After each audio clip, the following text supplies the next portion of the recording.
Okay, it's video number 5 in our Guadalcanal series. It's going to be the last video. America getting their botties well and truly spanked here by Japan. And unusually as well, because often we find with this game that America have not a massive advantage, but a slightly easier job. Because they've got these readily available couple of air bases, one's already on the island, supplies are quite close by, and they steal the Japanese supplies there, usually on turn 1.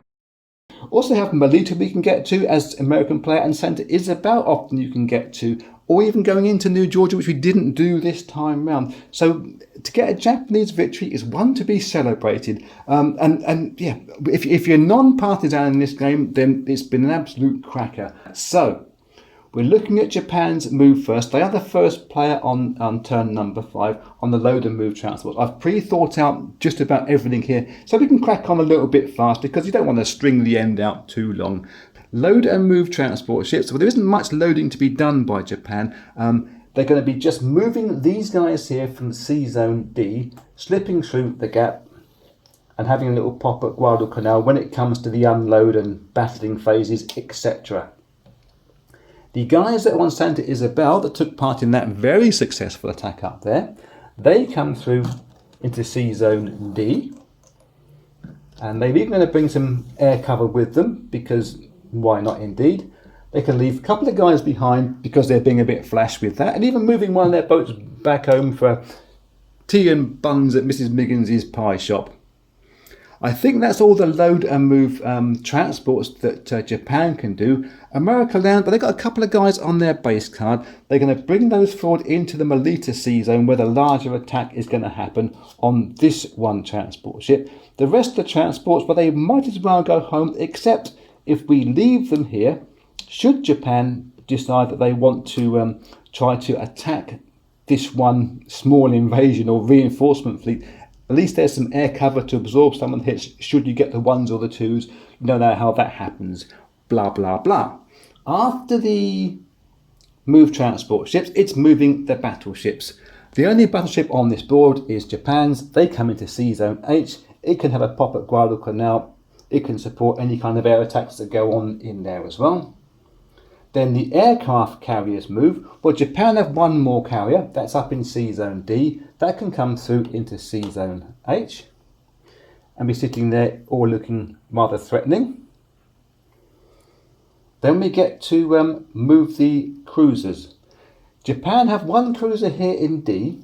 It's going to support the attack on Melita. It's going to move one from the C Zone H into C Zone D. There's a couple of guys here now that can just add their bombardments to the attack, and these two that were helping the Santa Isabel attack, well, they can turn around and join the battleship, have a pop at Guadalcanal as well. There are no American units on the board to be able to do these things with. That was all wiped out in that massive battle in C Zone H last time round that was just so spectacular.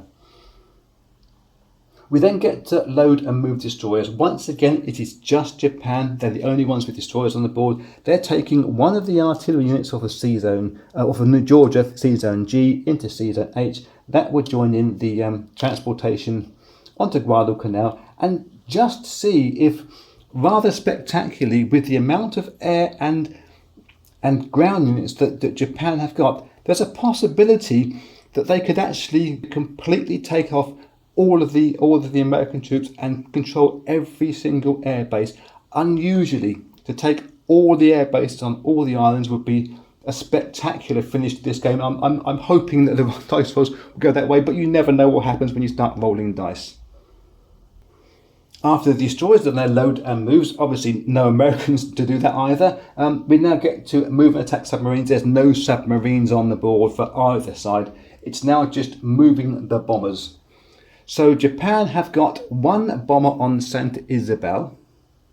Its range will take it easily to any of these islands. The ones on Choiseul, there's 2 there, can go 1, 2, 3. It can't hit the Melita Island. So as we're going to use this one from Choiseul onto the land attack here into Melita, we're going to let these guys here bob along. Why be vicious and cruel?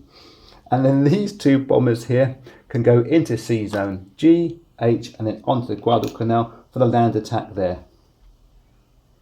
America got 3 bombers. They brought them last time around. There's some kind of defensive mode, defensive, offensive, whatever you want to say.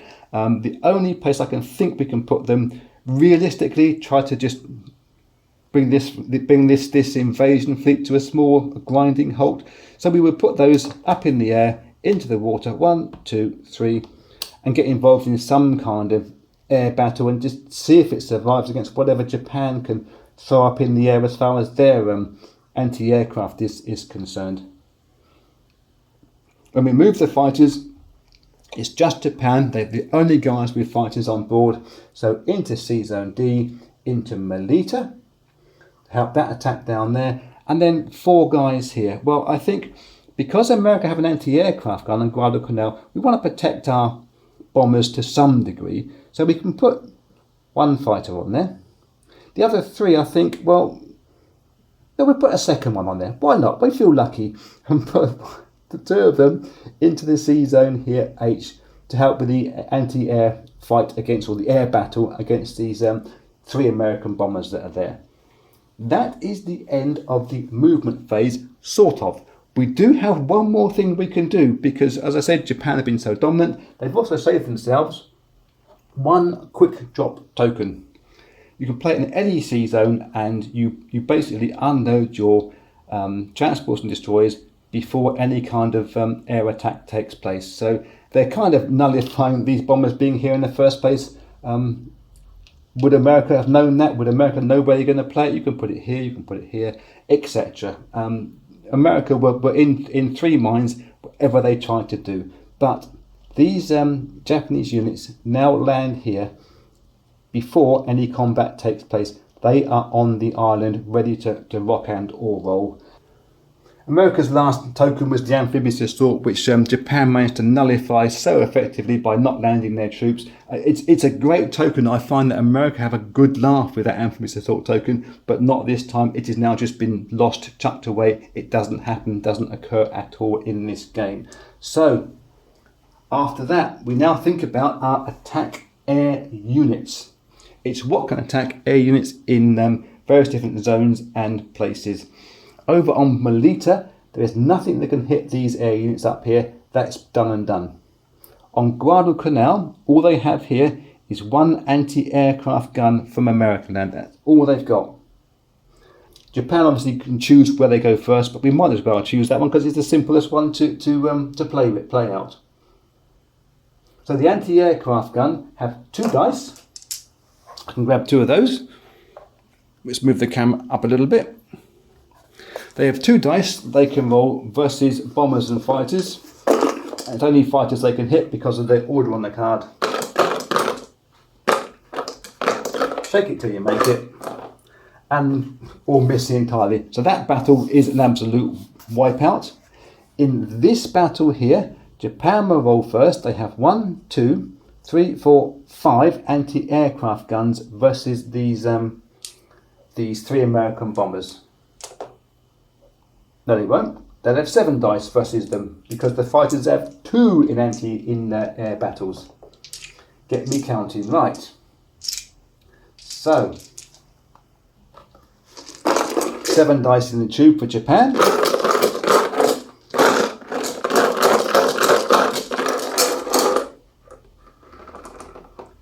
Can only hit bombers. It is empty, and they've hit two planes here. It's going to go onto bombers, so 2 of the American bombers will go at the end of this round for sure. He says knocking things for 6.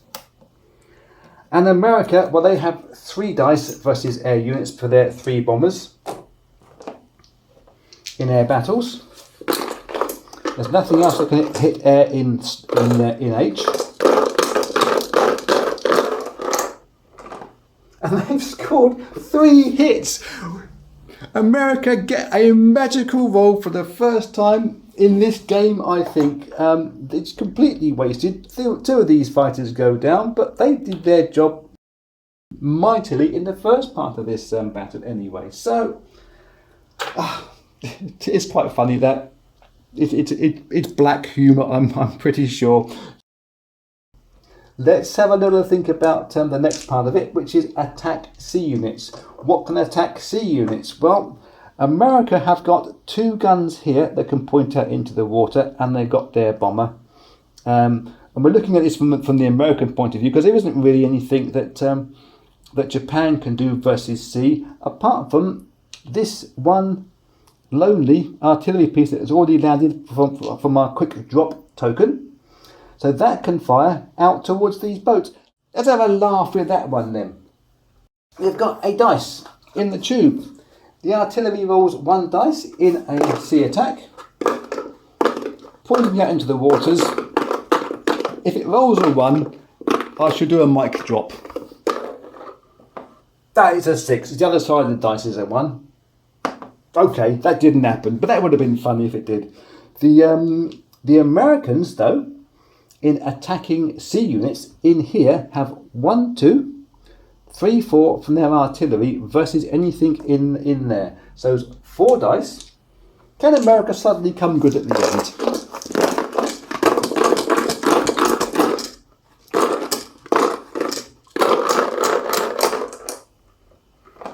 And they've scored 2 hits out of it against destroyers and cruisers. So, well, their damage results: 1 destroyer, 1 cruiser is taken out and chucked over on the damage pile, just roughly over there. And the only other attacking navy units or sea attacks is these 2 artillery can point out into this sea zone D, versus the incoming fleet. There's a chance there that it could do some hefty damage. It's not going to save them, of course, but a couple of dice and 1 hit on there. It's a damaged one onto a cruiser, so a cruiser is damaged. That will go at the end of the step, which is now. And so, well, America come late to the party really there, didn't they? So I think that is all for the attacking sea units. Just having a little look around the board, can't see anything else. No, that looks good to me. So let's have a think about our unload transports and or destroyers. Well, let me have a little tidy up of this area here to get things a little bit more in line, and I'll come back to you in 1 second. Okay, everyone has been reset to something I can see a bit more clearly. And when I was doing that, I had a sudden thought, and I had to recheck the video there, so I'm glad I cut and shut, that I gave 2 dice to the anti-aircraft gun from America versus this air in here. They get 3 dice. So I'm going to grab 1 more dice, stick it in my tube, and see if they get this 1 extra roll against America land being successful or not. It's important that you get these little details right, sometimes.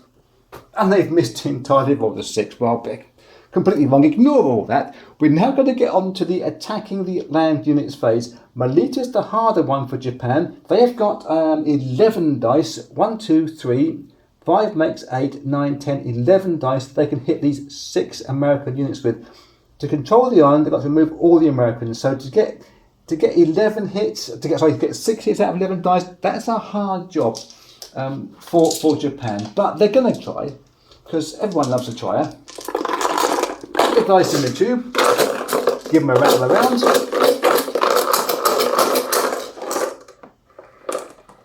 It's not looking good. No, it's not good enough. There's 3 hits there. That would be on there and there and there. Sorry, there and there. Which is going to be artillery and 2 infantries. So, well, it's not a total victory, but it's as close as than I've ever had with Japan, I believe, to a total victory here. So America gets 6 dice back against them. See what they can do in Melita.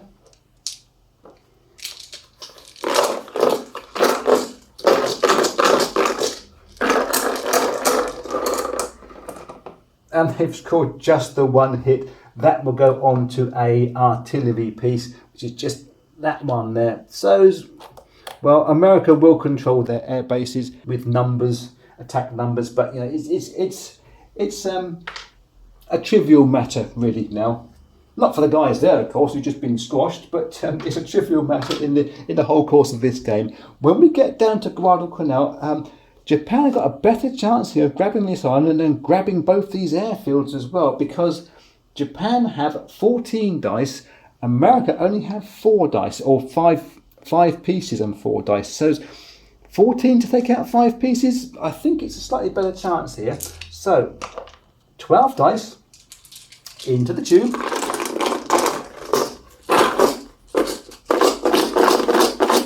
There will be 2 more after this. Should we need them. That's the royal we. It's not looking spectacularly good. There's just 2 hits on there. One's on the anti-aircraft gun actually, and one's on the infantry. So that will go and that will go. Somehow, to be able to grab these airfields, because you have to remove all the units from there to grab the airfields. Japan's got to score 3 hits with 2 dice. Yeah. That ain't gonna happen, is it? They scored 1 more hit against infantry. Yeah, so that is the end of the land attacks. That's the way it ends up here. We go on to determine the control of the islands. Well, clearly, Japan will control this island. Japan will control that island. Landing aircraft, you know what's going to happen there. Japan going to put some stuff back onto their bases at Santa Isabel, onto their carriers, etc. And then when we get to the victory points, America will get 3 victory points. 1, 2, 3. It wasn't a complete victory for Japan, a total war scenario. They got up to 15, but Japan, we get 1, 2, 3, 4 for their air bases. Takes their 15 points up past their 15. 14 plus 4 is 18. They're down there. I have seen some people pay us out to 20 points, or a guy saying that you should pay out the 20 points. I did try it once myself, 20 points. It's okay. I mean, it's a beer and pretzels game, and it does give you more of a complete result. But this is the first time a 15-point game has got Japan so dominant. I've had America getting quite dominant once before, but not Japan being so dominant in there. So I think that is it. That is the game done and done. Thank you very much for watching. Until next time, be cool.